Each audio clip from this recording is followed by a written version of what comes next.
Vijay case போடுறாங்க, விஜய் மேலே ஏன் கேஸ் போடலை,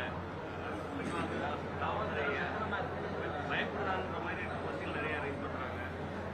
திரும்ப ரைஸ் பண்ணிடுறாங்க. அந்த கொஸ்டின் நீங்கள் எப்படி பார்க்குறீங்க? இல்லை, இந்த கேள்வியை நான் கிருஷ்ணகிரியில் உங்களை போன்ற அனைத்து பத்திரிகை ஊடக நண்பர்களுடைய மாநாட்டில் தமிழ்நாட்டில் முதலாவதாக இதற்கான ஒரு கண்டனத்தை பதிவு செய்து நடிகர் விஜய் அவர்களை பார்ப்பதற்காக அவருடைய ரசிகர்களும் பொதுமக்களும் வருகின்றிருக்கிறார்கள்.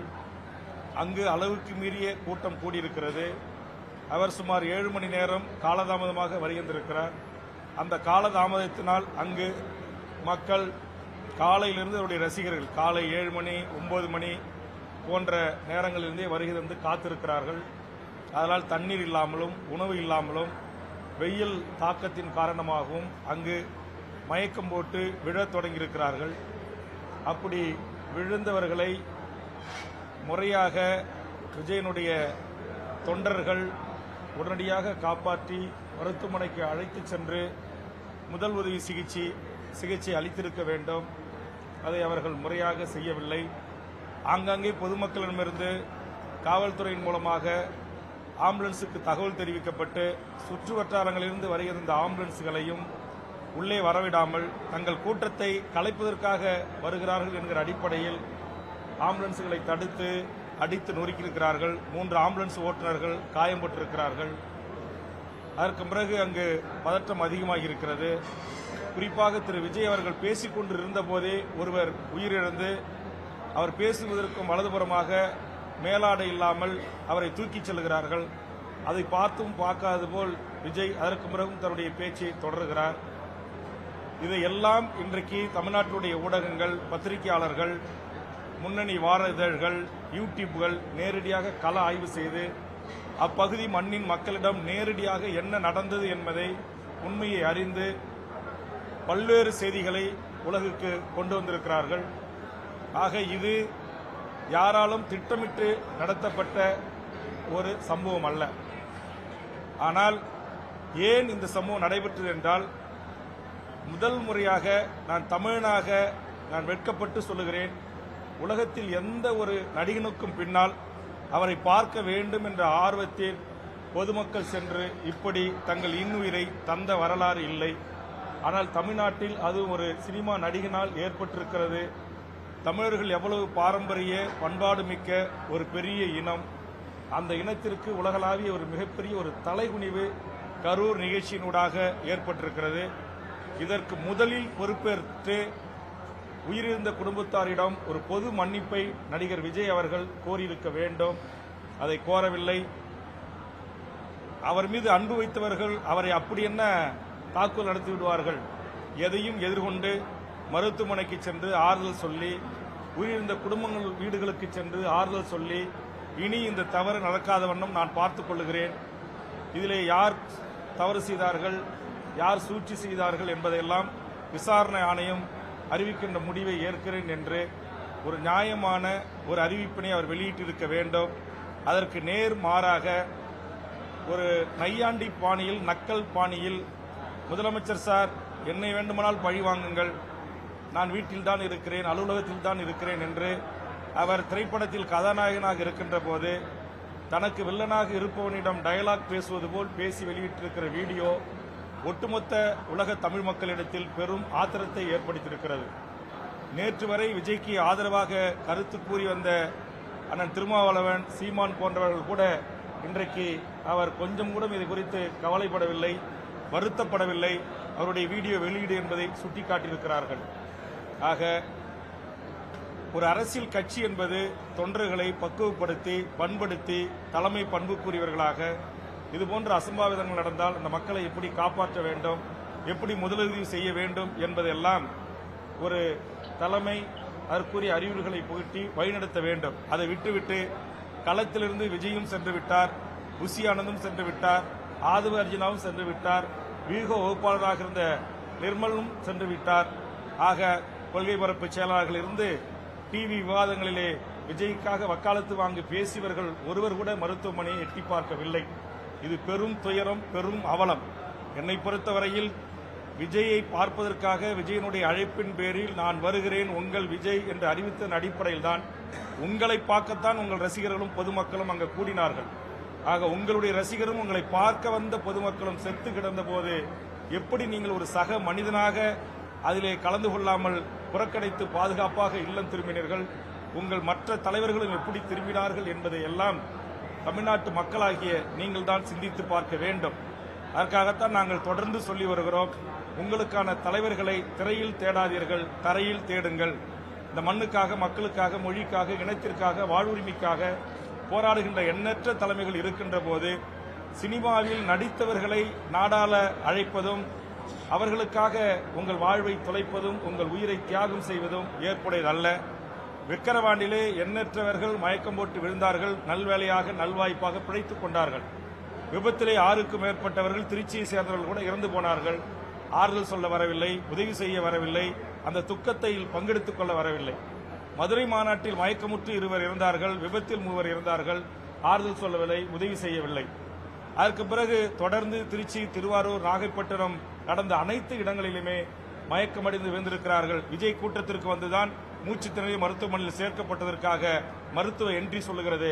நேற்றைய தினம் ஏடிஜிபி சட்ட ஒழுங்கு திரு டேவிட்சன் தேவ ஆசீர்வாதம் அவர்களும் தெரிவித்திருக்கிறார்கள். ஆக இது முழுக்க முழுக்க விஜயை பார்ப்பதற்காக விஜயின் பேரில் அழைக்கப்பட்ட ஒரு நிகழ்ச்சிக்கு வந்ததில் இருந்த இறப்பு. இதற்கு விஜயும் தமிழக வெற்றிக் கழகமும் பொறுப்பேற்றிருக்க வேண்டும். அவர்கள் அதை தட்டி கழிப்பதும் தனக்கும் இதுக்கும் சம்பந்தம் இல்லை என்பது போல நான் என்ன செய்வேன் அங்கு வந்து பேசியதை தவிர என்பது போல் வீடியோ வெளியிடுவதும் ஏற்புடையது அல்ல என்று தமிழக வாழ்வுரிமை கட்சி பார்க்கிறது. இந்த தருணத்தை பயன்படுத்திக் கொண்டு அகில இந்திய பாரதிய ஜனதாவின் தலைமையும் இந்தியாவை ஆளுகின்ற பிஜேபி என்கிற அரசியல் கட்சியும் அரசியல் செய்வதை ஒரு காலத்திலும் ஏற்க முடியாது. இது வன்மையான கண்டனத்துக்குரியது. தமிழ்நாட்டில் எத்தனையோ இடர்பாடுகள் ஏற்பட்டது, இயற்கை சீற்றங்கள் ஏற்பட்டது. வர்தா புயல், ஒக்கி புயல், தானே புயல் என்று பல புயல்கள் ஏற்பட்டு தமிழக மீனவர்களும் தமிழக மக்களும் செத்து மடிந்தார்கள். அப்போதெல்லாம் வராத பாரதிய ஜனதாவின் நாடாளுமன்ற குழு அவசரமாக ஹேமா மாலினி தலைமையில் வரவேண்டிய அவசியம் என்ன? இந்திய நாட்டின் நிதியமைச்சரும் எல் முருகன் அவர்களும் பாரத பிரதமரின் சார்பாக நாங்கள் வருகை தந்திருக்கிறோம் என்று வந்து அதில் அரசியல் செய்வது ஏற்றுக்கொள்ள முடியாது. ஆக இதிலே அரசியல் யார் செய்தாலும் அது ஏற்றுக்கொள்ள முடியாது. விடுதலை சிறுத்தைகளின் தலைவர் அண்ணன் திருமா அவர்கள் சொன்ன அந்த கருத்தை நான் ஏற்கிறேன். தமிழ்நாடு முதலமைச்சர் மாண்புமிகு அண்ணன் தளபதி ஸ்டாலின் அவர்கள், நீங்கள் புசியானந்த் மேல் போடுகின்ற எஃப்ஐஆர், நீங்கள் வீக வகுப்பாளர் அர்ஜுன் மீது போடுகின்ற எஃப்ஐஆர், நிர்மல்குமார் மீது போடுகின்ற எஃப்ஐஆர் ஆக இந்த கூட்டத்துக்கு தலைவர், அந்த கட்சிக்கு தலைவர், அவரை பார்க்க தான் பொதுமக்கள் வந்தார்கள். அதனால்தான் இங்கு ஒரு பெரிய நெருக்கடி ஏற்பட்டு மூச்சு திணறல் ஏற்பட்டு பச்சை குழந்தைகள் 1.5 வயது குழந்தை இறந்திருக்கிறது, முதியோர்கள் இறந்திருக்கிறார்கள், கர்ப்பிணி தாய்கள் இறந்திருக்கிறார்கள், திருமணம் நிச்சயிக்கப்பட்ட மணமகன் இறந்திருக்கிறார். இவ்வளவு பெரிய பேர் அவலத்தை இந்த மண்ணில் நிகழ்த்திய திரு விஜய் அவர்கள் மீது ஏன் முதல் தகவல் அறிக்கை பதிவு செய்யப்படவில்லை? ஏன் இதுவரையில் அவர்கள் கைது செய்யப்படவில்லை என்கிற கேள்வியை விடுதலை சிறுத்தைகளின் தலைவர் அண்ணன் திருமா அவர்கள் எழுப்பியிருப்பது ஒரு நியாயமான கேள்வி. திராவிட முன்னேற்ற கழக அரசு வேறு தனியார் கட்டடங்கள் விபத்து நடக்கின்ற போது அந்த கான்ட்ராக்ட் உரிமையாளர்களை கைது செய்கிறார்கள். வேறு அசம்பாவிதங்கள் நடைபெறுகின்ற போது அந்த நிகழ்ச்சி ஒருங்கிணைப்பாளர்களை கைது செய்திருக்கிறார்கள். ஆந்திராவிலே ஒரு சினிமா காட்சியிலே ஒருவர் இறந்துவிட்டதற்காக அவருடைய கதாநாயகனை கைது செய்திருக்கிறார்கள். ஆனால் தமிழ்நாட்டில் இந்த சம்பவத்திற்கு முழு பொறுப்பேற்க வேண்டிய விஜயோ தமிழக வெற்றிக் கழகத்தின் முன்னணி தலைவர்களோ கைதிகளில் இருந்து தப்பிப்பதற்கான ஒரு சூழலை அகில இந்திய பாரதிய ஜனதாவின் தலைமையும் மோடி அரசும் ஈடுபட்டிருப்பதாக நான் அறிகிறேன். ஆதலால் மாண்புமிகு தமிழ்நாடு முதலமைச்சர், நீங்கள் சட்டத்தின் துணை கொண்டு ஆட்சி செய்ய வேண்டும். ராகுல் காந்தி வெளிநாட்டிலிருந்து உங்களிடத்தில் தொடர்பு கொண்டு பேசி விஜயை நீங்கள் எஃப்ஐஆரில் சேர்க்க வேண்டாம் என்று வேண்டுகோள் வைத்ததாக தவிர்த்ததாக இன்றைக்கு பல்வேறு முன்னணி பத்திரிகை ஊடக நண்பர்கள் விமர்சனத்தை முன்வைத்திருக்கிறார்கள்.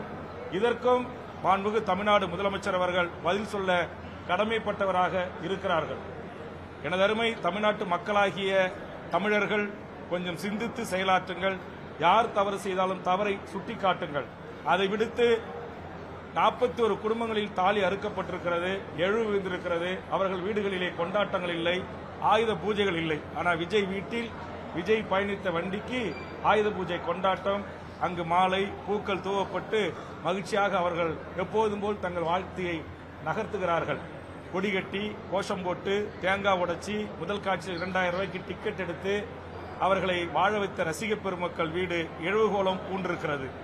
இதையெல்லாம் குறித்து தமிழக மக்கள் சிந்திக்க வேண்டும், ரசிகர்கள் சிந்திக்க வேண்டும். ஒரு பெண் சொல்லுகிறார், என் குழந்தை செத்தால் பரவாயில்லை, ஆனால் விஜயை நான் இப்போதுதான் பார்க்க முடியும் என்று சொல்வதாக செய்திகள் வருகிறது. விஜய்க்காகவே நான் திருமணம் செய்து கொள்ளாமல் இருக்கிறேன் என்று ஒருவர் சொல்லுகிறார். ஒருவர் நான் திருமணம் செய்து கொண்டேன், ஆனாலும் நான் விஜயை காதலிக்கிறேன், முதல் கட்டமாக அவர் அப்பாவிடம் பேசிவிட்டேன், எப்போதாவது நான் விஜயை சந்தித்து அவரை நான் காதலிக்கிறேன், உங்களோடு வாழ விரும்புகிறேன் என்று சொல்வேன் என்று சொல்லுகிறார். இதெல்லாம் தமிழ் சமூகத்துக்கு, தமிழர் பண்பாட்டுக்கு, நாகரிகத்துக்கு, தமிழ் சமூகத்தினுடைய மிகப்பெரிய ஒரு அவமானமாக தமிழர்கள் கருதி தலைகுனிய வேண்டும், வெட்கப்பட வேண்டும். இப்படிப்பட்ட ஒரு புரிதல் இல்லாத, ஒரு விழிப்புணர்வு இல்லாத ஒரு கூட்டம் தமிழகத்தில் உருவாகி இருக்கிறது என்பது தமிழ் சமூகத்திற்கு நல்லதல்ல. ஆதலால் எனது அருமை தமிழ் சமூகமாகிய நீங்கள் தான் சிந்தித்து முடிவெடுக்க வேண்டும். விஜய் வருகிறார், உங்கள் விஜய் வருகிறார் என்ற உடனே வருகின்ற நீங்கள் இன்றைக்கு உங்கள் விஜய் உங்களோடு நின்றாரா? உங்கள் விஜய் உங்களை காப்பாற்ற மருத்துவமனைக்கு வந்தாரா? பணம் இருக்கிறது என்பதற்காக வீட்டிலிருந்து நட்டையீடு என்று சொல்லக்கூடிய இழப்பீடை அறிவித்துவிட்டு அவருடைய வேலையை தொடர்ந்து செய்கிறார். ஆனால் இன்றைக்கு எத்தனை குடும்பங்கள் அனாதையாகி இருக்கிறது? இதற்கெல்லாம் யார் பதில் சொல்வது? ஆக தமிழ்நாடு முதலமைச்சர் அவர்கள் யார் தவறு செய்திருந்தாலும், ஒரு டிஎஸ்பி அளவுக்கு அதிகமாக கூட்டம் இருக்கிறது, அங்கு வர வேண்டாம், முன்கூட்டியே நிறுத்துங்கள் வாகனத்தை என்று சொல்லுகின்ற போது அதை மீறி அவர்கள் வருகிறார் என்றால் நான் கேட்கிறேன், இதே மற்ற கட்சிகள் இருந்தால் அப்படி அனுமதிப்பீங்களா? சின்ன சின்ன இயக்கங்கள், அமைப்புகள் மீறி போன அனுமதிப்பீங்களா? நீங்க உடனே தடுத்து நிறுத்த மாட்டீங்க? வாகனத்தில் இருக்கிற வண்டியை ஆஃப் பண்ணி சாவி எடுக்க மாட்டீங்க? ஏன் இங்க அந்த மாதிரி நடவடிக்கை எடுக்கல? ஒரு டிஎஸ்பி சொன்ன கேட்கல அப்படின்ன பிறகு அங்க எஸ்பி வந்திருக்கணும்ல ஸ்பாட்டுக்கு, இல்ல அந்த ஜோன் ஐஜி லெவல்ல வந்து வண்டியை தடுத்து நிறுத்திருக்கணும் இல்ல? ஆக காவல்துறை அவர்களும் இன்றைக்கு ஒரு சில காவல்துறை அல்லது சென்னையில் இருக்கிற நிர்வாக தலைமை அதிகாரிகளும் விஜய்க்கு ஆதரவாக தமிழ்நாட்டில் தொடர்ந்து இந்த பிரச்சாரங்களால் மக்களுக்கு அவசரம் ஏற்படுகிறது, பாதிப்பு ஏற்படுகிறது. திருச்சியிலே 15,000 பேர் வேலைக்கு போக முடியல, பலக்கணக்கான மாணவர்கள் கல்லூரிக்கு செல்ல முடியல, பள்ளிக்கு செல்ல முடியல, அவ்வளவு பெரிய நெருக்கடி ஏற்பட்டிருக்கிறது என்று நான் இந்த முதல் பயணத்திலேயே இதற்கு தடை விதிக்க வேண்டும் என்று சொன்னேன். விஜய்க்கு மட்டும் தடை விதிக்க வேண்டும் சொல்லல, அனைத்து ரோடுகளுக்கும், ரோட் ஷோக்களுக்கும் தடை விதிங்க, எடப்பாடிக்கும் தடை விதிங்க, மாண்புமிகு தமிழக முதலமைச்சர் ஆகிய நீங்களும் ரோட் ஷோவை நடத்தாதீங்க அப்படி நான் சொன்னேன். அன்னைக்கு என்னுடைய கருத்து ஏற்றுக்கொள்ளப்பட்டு தமிழ்நாடு அரசு காவல்துறையை தடை விதிச்சிருந்தா இன்னைக்கு 41 உயிர்கள் பலி போயிருக்காது.